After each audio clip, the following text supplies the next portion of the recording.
Ассалаумағалейкум достар, қалдеріңіз қалай? Бұйымбай дейтін автокөліктерге бел бұла кейде қумай қалады, чип деген проблема көп болады. Сол кезде не істейміз? Пайдасы тиіп болады достар. Мынандай сарсымды аламыз, 1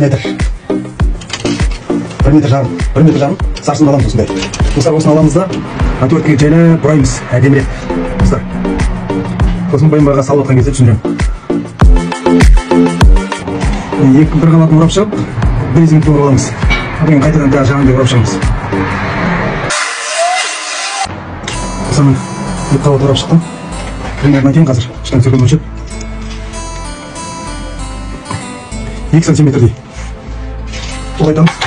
Сколько үшін бұл чип чипте саламыз. Бұл чип дұрыс оқымай қалады сол кезде антенна былай айтқанда. Осының ішіне чипті тағамыз, екі жағын езербетін орап тастап, екі шетінен өзінің родной антенналамызды екінші проводты қиып, екі шетке жібереміз жалғап. Мына ішіне чип саламыз. Бұйымбай жақсы болатқан жасалған тағы көретін бал. Жаңа жасап алған антеннамызға чипті ортасына шығасын, жаңа чиптің ортасына саламыз ештік. Тығамыз ішіне.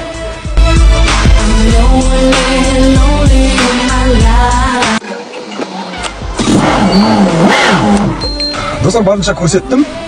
Бұйымбайлардың ауылында сондай өзінің антенна чип оқымай қала береді, қайта қызбай қала береді, артық қумай қала беретін болады. Жаңағыдай істесеңдер, бәрі жақсы болады. Достар, лайк басаңыз, қандай тағы да кеңес керек, комментария жазамыз.